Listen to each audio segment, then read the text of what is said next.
Alright guys, top of the morning, Kish my world, and welcome to another video, brand new video, Kish my world. First and foremost, thank you for showing much love and support to the channel. We are growing in a big way. We are almost at 20,000 subscribers. Thank you so much. Big salute to everybody, especially the ones supporting the African tour. And as you can see by the title of the video today, we are going to be speaking about the dark side of Rwanda. And when I talk about the dark side of Rwanda, Rwandans, please don't come at me. I know most of you have clicked this video because you want to understand what this dark side is. I don't want no problems with Rwandese people. I love the Rwandese people. They're amazing. They're my people. I don't want no problems with the government. I respect the government of the day and what it's doing, and it's, you know, it's doing really well. So big up yourself.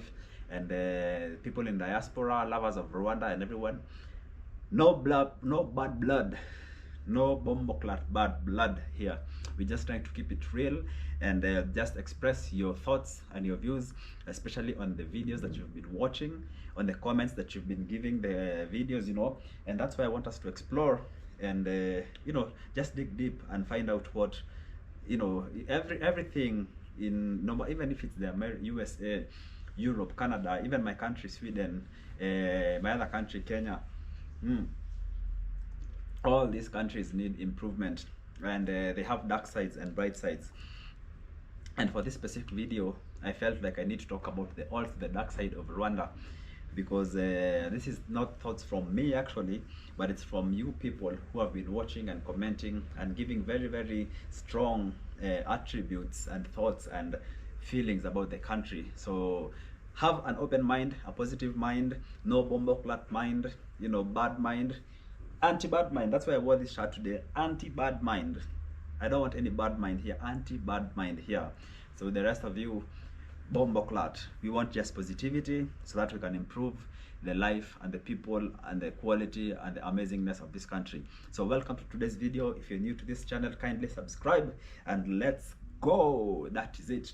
So first of all, I want to say it was my first time in this beautiful country called Rwanda. I love it so much. You've seen me in my video saying it's my country of choice if I was to be asked to move into Africa. I love the systems, I love the cleanness, I love the nature, I love you know, the hills. It's the land of 1,000 hills. Guys, the motorcycles, if you're riding the motorcycles, there's speed limits to that. There's helmets, there's standardized like bikes which they take care of, and everything is good. Like that's like the, first of all, I'm just talking about transportation. The roads are amazing. Whether you go from the border to border, the roads are very nice and good and clean and fresh, and bumps, speed bumps, speed cameras everywhere, no misbehaving on these roads. So it means safety is paramount.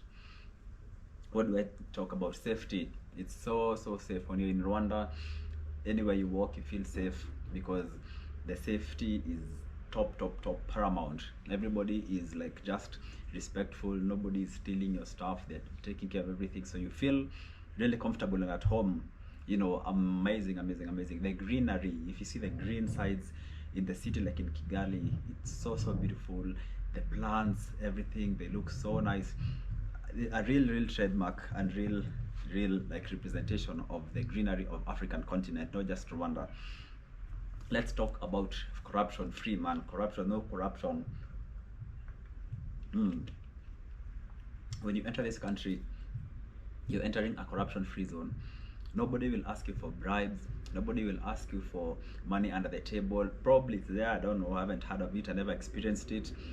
Even in the borders, the police, everything is straightforward. You do the crime, you do the time. Commit the crime, you do the time. There's no going around it. Speed, if you speed limits, you get your ticket. If you break the law, you get your ticket. You know, you do make the crime, you do the time. No corruption, no under the table things. I love that. I heard from my locals that the healthcare system is amazing. You know, subsidized for all, transportation, also public transport, subsidized for all. It's a country that's really thriving, doing well, and it just came from a very difficult time in 1994. From then till now, it's done a lot of good, and I'm so happy to have been part of this. I cannot stop praising Rwanda enough. Actually, I will read the comments, because this is the comments I want us to react to also. because I've been talking about a lot of good things about this country, because personally I was impressed from the moment I stepped in to the moment I exited. I was impressed of everything. And even some people in the comments were calling me a paid propagandist for the Rwandese government. Guys, you guys are really amazing. How can I be a paid propagandist? I'm just a normal YouTuber. I go around the world doing the same thing, praising countries, promoting the place that I'm going, and making it known and seen to my audience that I have. So I'm not paid by anyone to promote any propaganda. I'm not working for the President Kagame. I'm not working for the government. Nothing, nada. I'm just Kish my world, showing you the good things. A lot of people probably have problems with Rwanda, and I respect that and understand, and will be addressing that in a few. But I am not paid by anyone to do anything. I am self-sponsored. I am not even sponsored by anyone. Only me and my YouTube family, you guys. That's all we are. We are one team. So I'm not a propagandist. I'm not coming here to promote a false narrative. I'm just showing you what I see through my eyes and through my camera lens, and that's what I'm showing. And the fact is, I love the country. I love how it is. I love the structures. I love the food. Everything, name it, is definitely on top. But of course, there's also some things that I have to speak about if I'm gonna be real. And this is the point where the Rwandese people might also, because I give you praise, they love me. Then if I give criticize, then they hate me, because I did some videos which are not so good about the country, and the people who are so loving to Rwanda, then again, like one side comes and raids me, and they're like, you know, don't say that about Rwanda, or you're comparing Rwanda to, like, you can't compare Rwanda to like your country because Rwanda is so small. They think like I'm here to do negativity. I am not. Some of them, people who are who hate or dislike Rwanda from the outside, then they support me at that point, and they're like, yeah, expose them, say the truth. No man, I'm not about that. I'm not political. This is not a political channel. I'm not here to show hate, love, or anything. I'm just here to give you what I see and to lay facts down.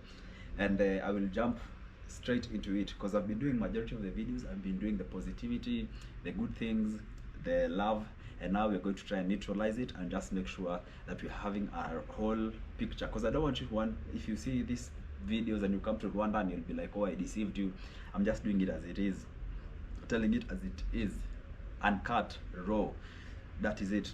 And also I'll be going into your comments, some of your comments, and what you guys were, you know, thinking and saying about the country of Rwanda, and just very up and down comments, to be honest. So I hope like people will understand what I'm all about here.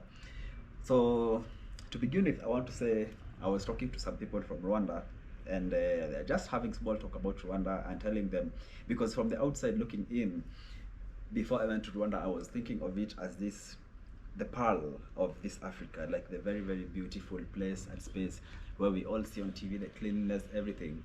Then I met some Rwandese people. I'm not gonna, again, because this is a very sensitive video, and some people's safety might be at stake from what I've heard, and even from them themselves. They told me, we are going to tell you some things about Rwanda, but you can never even mention our names. You can never even we dare not speak loud, because they are not in Rwanda. I met them in another country. I won't say which country, just for their own safety.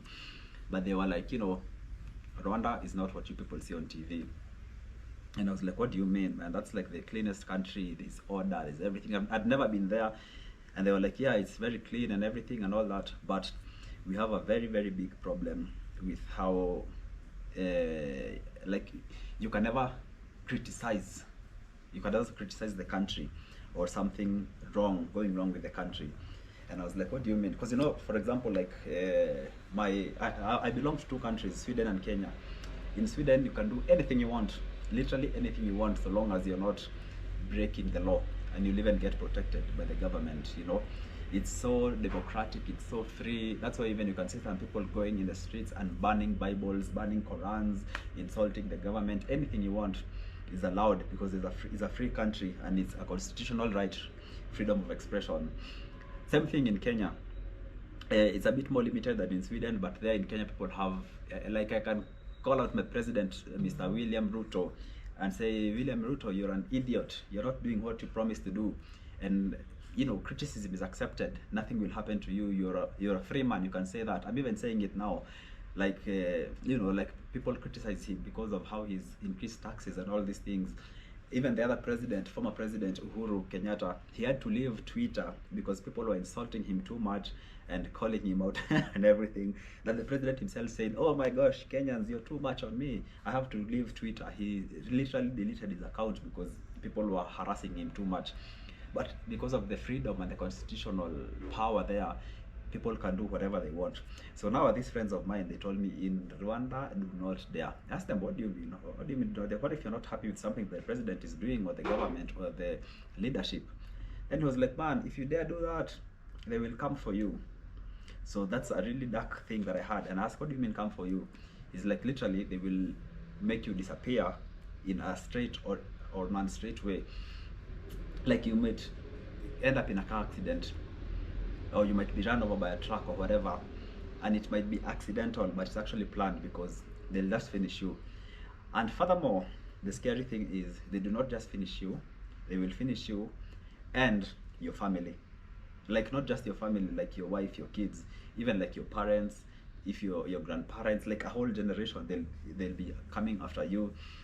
And you'll hear one way or another, somebody has died there, somebody has died there, somebody has died there, somebody has died there, like maybe failed robbery, maybe missed gunshot, maybe road accident, maybe like your family disappears because of something you have done as a person. And when they told me this, I was shocked. My jaw dropped. Like, how do we not see this? Like from the outside looking in, we see such a beautiful and harmonious place, and they were like, yeah, that's the real situation on the ground, bro. So yeah, that's why they had even left the country, and they love the country on how everything is, but they are like, no man, we can't stay in that country because it's just too risky. In case something happens, like even somebody in your family decides to go against the odds and criticize the government, then you yourself, you're in danger, and your family, your sisters, your brothers. So they're like, in that country everything seems well and good, but there's really like hard control and hard things from the top places that will definitely finish you. So guys, I'm not saying I've experienced that personally. I have not, I won't lie, I keep it real, but that's what I have heard. So I want to know if you're from Rwanda, or maybe if you've escaped from Rwanda. Is it true? Is it just rumors? Is it propaganda? Or is it like the actual situation on the ground? Are you afraid of speaking as a Rwandese? If you are, please don't comment here because I don't want to bring problems on you. But if you're at a safe space and you can speak about this, then definitely let me know. I'd like to know that in the comment section. So let me show you let me just read some comments over here that some people have written. There is this comment. Sorry man, I have to drink a lot as I speak just to keep hydrated. Somebody said in my video called bumped into President Rwanda in Kigali Car Free Day. I was walking and filming, and I met up with an officer, and I was filming. I was like, I panned the camera to him, and I was like, you know, just saying hi as I move on. And I think even the officer, of course, knows I'm not from there somehow because I'm speaking English and I'm different. Then somebody says, "You're a brave man. I can't dare speak to a traffic officer with a camera in his face." For me, as a person who lives in the Western world, and even in Kenya, it's so normal to speak to officers, police officers, more so even traffic officers, even the military, anyone. Normally, you can even ask them questions on camera, you can take photos with them and everything. So for me, this comment actually caught me by surprise, and I'm like, wait, you mean it's so bad that even a Rwandese person is afraid to speak to a traffic officer with a camera to his face? Like, he literally thinks I'm brave, and me, I'm just thinking that's a normal move. It's like how I would clap my hands, and it's so normal, it's nothing big. But for them, it's like, you are brave, man. I can't dare speak to a traffic officer with camera on his face. And I'm wondering, oh shit, like, is it really that bad? Is that the real situation on the ground? Yes. Somebody else, let me look for the other comment. Yes, then there is this other comment from somebody else. I won't yeah, okay, his name is Bonte Soshira, so he's probably a person outside of Rwanda. And he says, even North Korea behaves that way. It's a dictator thing. Robotic citizens. Basically what it means, when you go to North Korea, because you know it's a very suppressive government with citizens, but they are taught how to behave, how to walk, how to like smile, how to do everything. So it's like when he says robotic citizens, so somebody saying even North Korea is like that, like they're trying to compare Rwanda to North Korea in terms of how the government is really sitting on people. And also that one got me wondering, you know, yeah, like they have been brainwashed into a certain way of thinking about things. So I'm wondering, like, is this really how it is? Is this the situation on the ground? Yeah, I don't know. Somebody else here says, why are you praising Kagame and visiting Rwanda, considering the millions of people he has killed in the RC Congo? Don't you have any human remorse? Yes, and that's also something that I want to talk about. And it's funny, there's people are speaking about this one. There's a war going on in Congo, in Goma. I'll also read some comments from that video because there are very interesting thoughts from that place. And you know, people are saying that Rwanda is responsible for the war in the Goma region, like in that area, because of the, you know, they are like fueling the war there so that they can be able to gain from the natural resources and wealth of Congo. And with that being said, I also want to insert this clip over here from President Paul Kagame, who made this speech.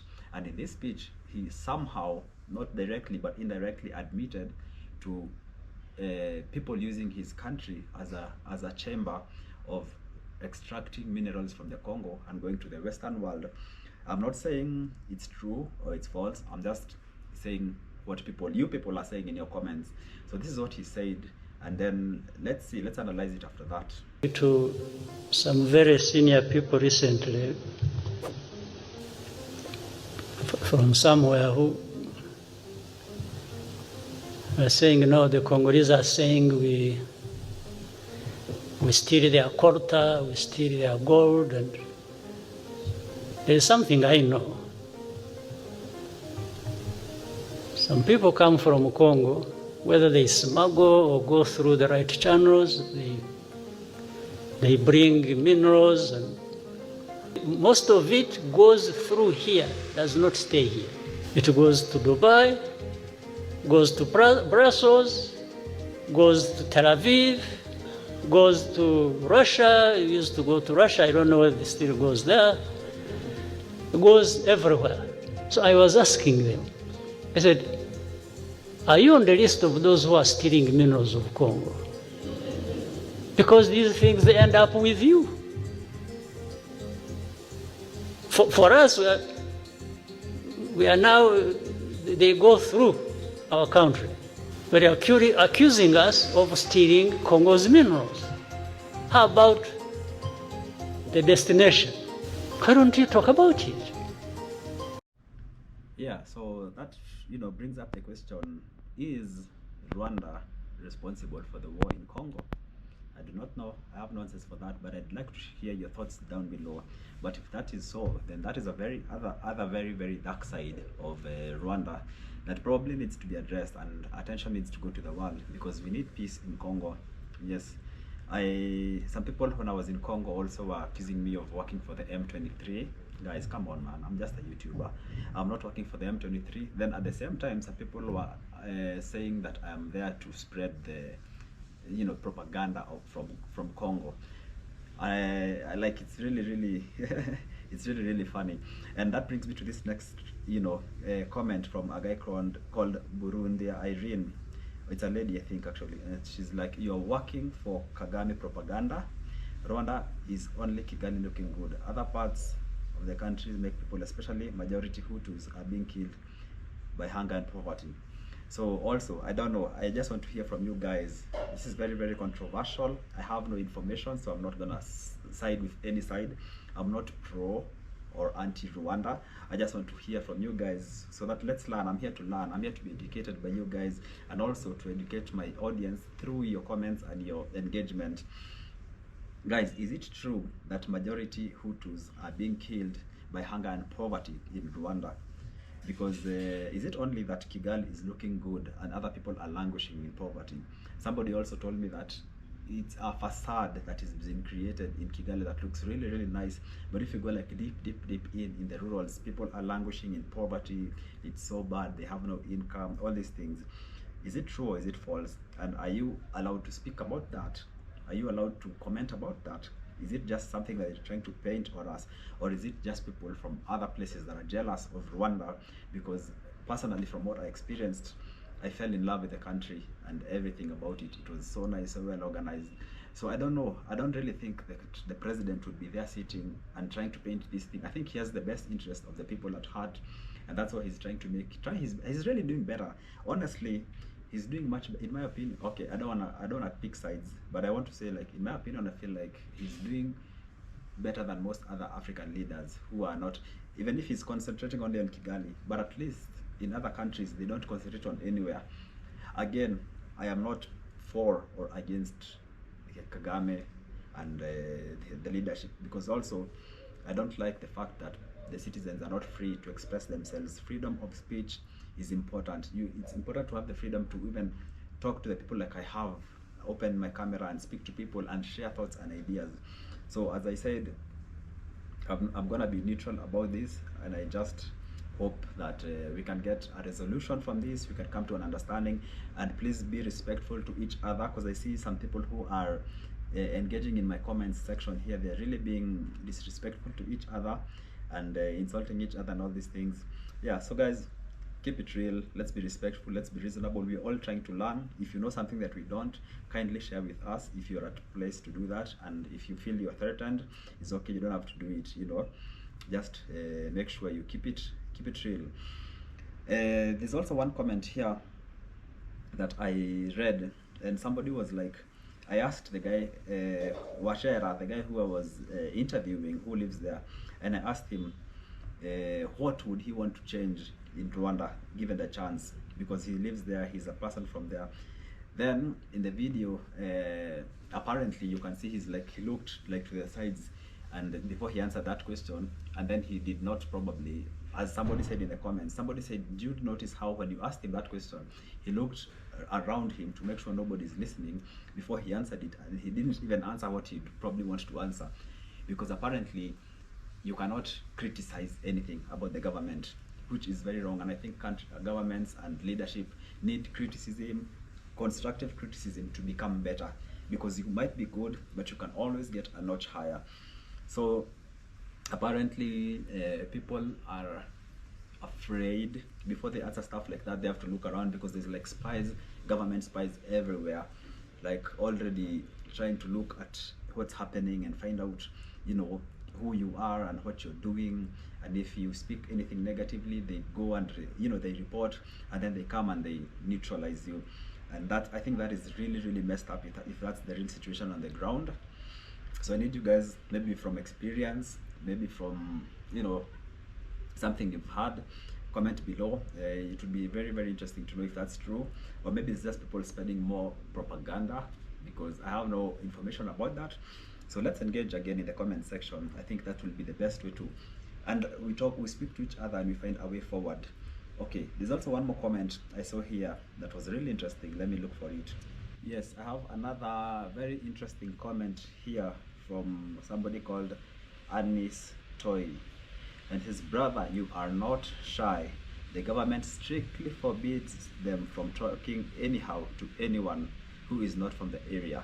So when I was walking around, like in the in Nyamirambo, I think it was called that, or just in the rural areas a bit, and I was trying to speak to the locals and I was trying to engage with them, it was really difficult, because it was so hard for them to like open up to me. They would just look at me and then they just like walk away, and I thought maybe they're shy. Even if you hear me in the videos, I keep saying that I feel like the Rwandese people are so shy, and I thought it's because of the language barrier, or maybe it's because they are shy to speak English or something.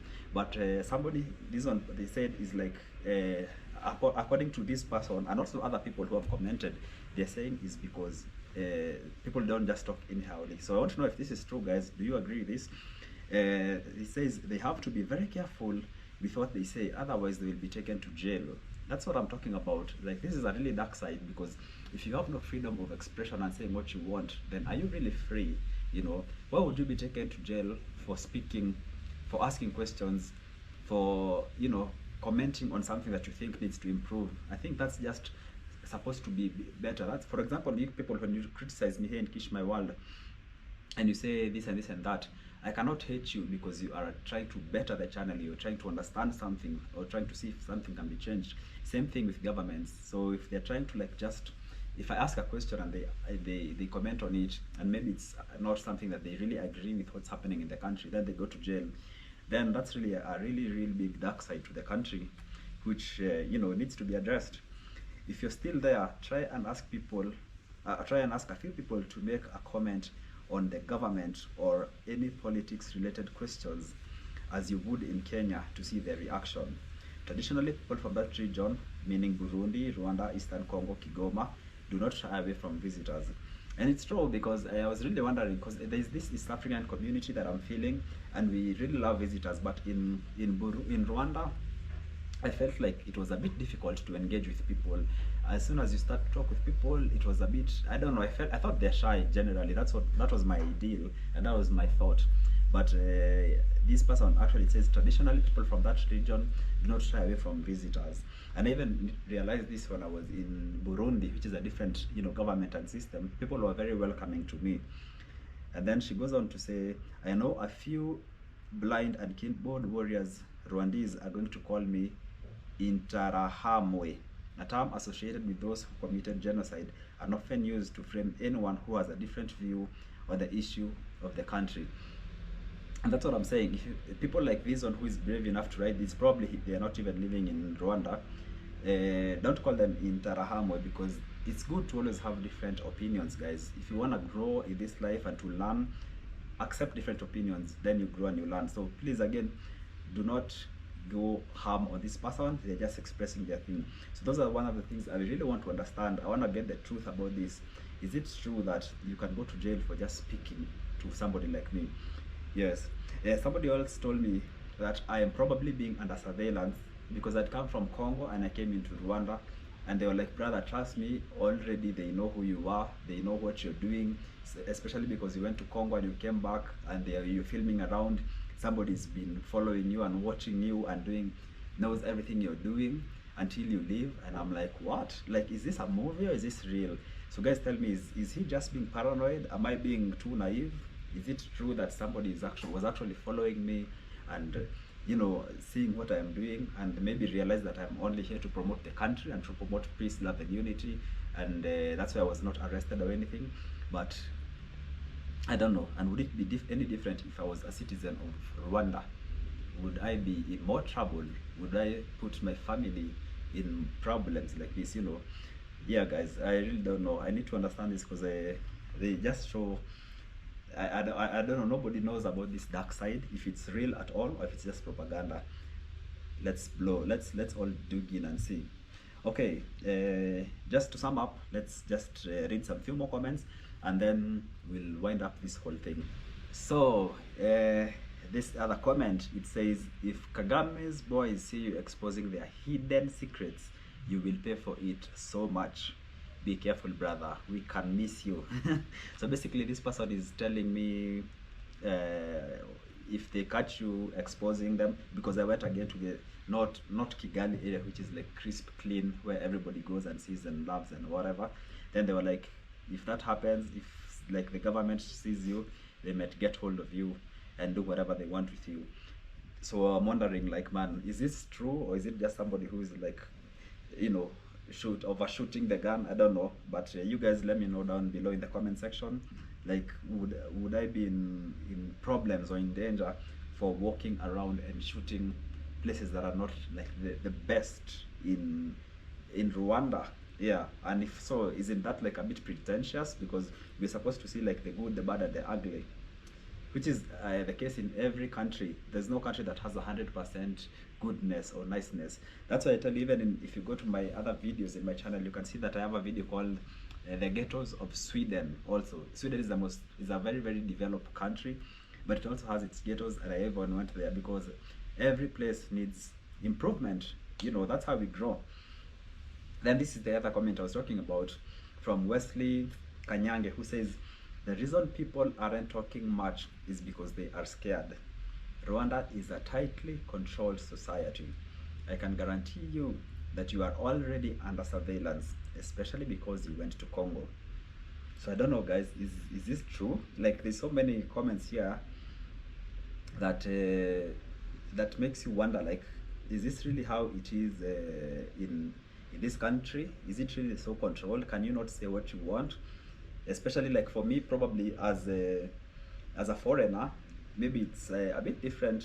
Maybe I have more freedom of expression, but especially as a Rwandese living there, and I know there's a lot of Rwandese who are outside the country who are afraid. Somebody even says in the comments, like, I love seeing Rwanda is very, very beautiful, but it's my country, but I would never go back to that country because of course they don't have those freedoms. So I don't know, guys, I think we just need to discuss it in the comments here and see exactly if it's true or false. Yes, somebody else here says badness, Rwanda is overhyped by YouTubers when we know the real story. Yeah, that's Cedric. So I don't know, man, what is the real story? Yes, but there's so many views here and different opinions, and I would love to hear more and more of your ideas. But what's my parting shot? My parting shot is this: I was here, I saw, I came, I saw, and I loved it. I loved the cleanliness, I loved the order. It's a country that's by far and beyond setting standards for the entire world, or maybe Africa, to be more specific, because I've been to the entire East Africa so far, and I can tell you Rwanda is super organized, is super clean, is super safe, is really well, you know, structured. There's the problems of this dark side, which I have come to learn about as I visited the country, as I got to talk with the locals, as I got to talk to some people who were so afraid of talking about it, but they talked about it in secret, off camera, because they were afraid. And if that is true, then something needs to be done about it, because you know, we are trying to improve, and hopefully this beautiful country can also improve and become much better. Everybody has room for improvement, whether it's in Africa, in Europe, in Asia. Everyone and every place has room for improvement. So hopefully Rwanda will also learn from this, and if it's just rumors and it's just people having hate for the country, then we will learn about it, and you know, let's just hope it's not true. So with the involvement of Congo and the war in Congo and the freedom of speech, freedom of expression, I really hope that things can be better and it's not as bad as they say. But if it's so, then we hope for something better. That's why we do such things as this, because we only want the best for this continent of Africa and for the people who are living here. So guys, let me hear your thoughts. Rwanda is still a country that I love and I adore, and I will come back to severally over and over again.